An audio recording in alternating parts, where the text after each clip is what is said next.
It is the true spirit of the FinTech Festival, opening doors to the new digital future, hoisting sails to the winds of change. And yet, change often appears daunting, unsettling, destabilizing, disrupting. Especially true for technological change. They disrupt our habit, our emotions, our jobs, our social interaction, for better or for worse. The key is to harness the benefits while managing the risks. I want to frame the issue in terms of the changing nature of money and the fintech revolution. Second, I would like to evaluate the role of central banks in this new financial landscape, especially in relation to providing digital currency. And third, I would like to look at the downsides, the risks, if you will, and consider how they can be minimized.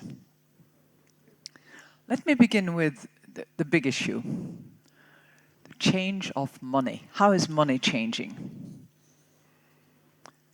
When commerce was local, centered around the town square, money in the form of token, shells to begin with, metal coins eventually, was sufficient, and it was efficient.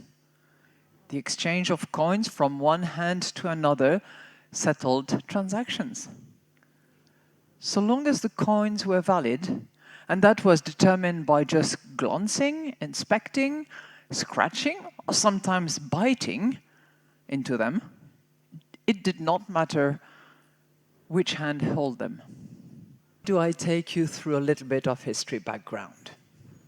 Well, because the fintech revolution questions the two forms of money that we just discussed, coins and commercial bank deposit. And it questions the role of the state in providing money. We are at a historic turning point. You, young or not so young, doesn't matter, but bold entrepreneurs gathered here today, you are not just inventing new services, you are reinventing the history of money. You're drawing a completely new future, actually. And we are all in the process of adapting. Well, I think if we're solving a real problem and it's at scale, then I think it's a compliment. I think the most important thing that is going on in crypto is understanding what is real and what is just hype. Some, I think, may look back on Bitcoin and find that it was the Napster of digital assets. What I mean by that is Napster was the first to digitize music and demonstrate, hey, if you digitize music, you can do a lot of cool things with that. But ultimately, they were circumventing trademark laws, they were circumventing royalty payments, and governments stepped in, and Napster was not successful. But Spotify, iTunes, Pandora, they were very successful. I think what you'll find is that maybe the next generation of digital assets ends up solving some of the original problems that Bitcoin set out to solve. So RippleNet is trying to take on SWIFT. What's been the traction like? Who's come on board? Well, it's interesting as you step back and look at this. If you and I decided we were going to send $10,000 to California today, the fastest way for us to do it would be to drive to the airport and fly it there. That's a crazy thing to think about when you're in the age of the internet and we're used to information on demand. When we think about the customers that have come on board, it's because we're solving that real problem. We're changing the nature of a payment taking days to settle to California to seconds. So changing gears, last issue, Governor Carney, I really appreciate your time and thoughts on this. You dropped a bombshell in the luncheon there. That's the way I was described. It's almost like a mic drop. You are exiting this job, almost like a mic drop. And you said we need to go to a global virtual currency.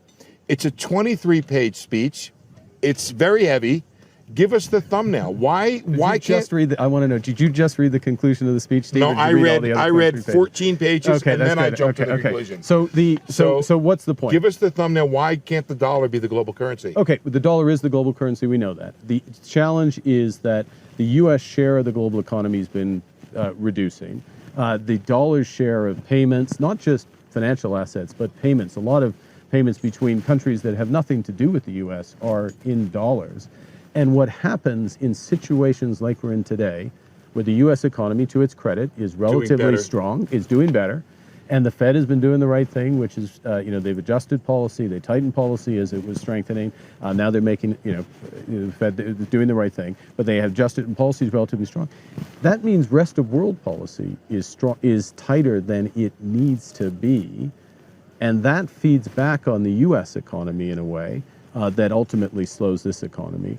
And it leads to a substandard outcome. And in a world where you only have limited policy space, it's a dangerous place to be. And so the trade issues we're talking about are reinforced by the structure of the monetary system. Now, I mean, you've asked a big question, so just give me a second to, but now the issue is you don't just jump to something new overnight. And what we want in a multipolar world, I think we'd agree that we've got European engine, we've got the Chinese engine, we've got the U.S. engine of this economy. Multipolar world, you need a multipolar currency. The question is, how do you get there? And I laid out some ideas of how you would get there. And the bottom line, Governor, is that all of the pressure on the difference in growth around the world would not fall on the dollar exchange rate. Yeah. It would be spread out if it was a global basket of currencies. It would be spread out as a global basket of currencies. It's better for the system as a whole. It's better. It raises that equilibrium level of interest rates. Right. It gives central banks more policy, but it gives people who are watching greater returns on their savings. Well, certainly. We have seen the IMF alongside Ripple and images blasted all over the internet. We have seen the managing director and chairwoman of the International Monetary Fund praise Ripple and what Ripple is trying to accomplish with the digital asset XRP over and over again. Ripple has been spotted with IMF and central banks on multiple occasions. Ripple product on-demand liquidity will be the foundation of the new world order. IMF is holding XRP in the new ESDR. Ripple has positioned itself in a very strategic position, a position that will come out victory in the end. Ripple XRP not just inventing new services, Ripple XRP is reinventing the history of money. Ripple is drawing a completely new future actually, and we are all in the process of adapting. A new wind is blowing, of digitalization. Christine Lagarde from the IMF has revealed crucial information regarding how the IMF envisions what the new financial system will look like.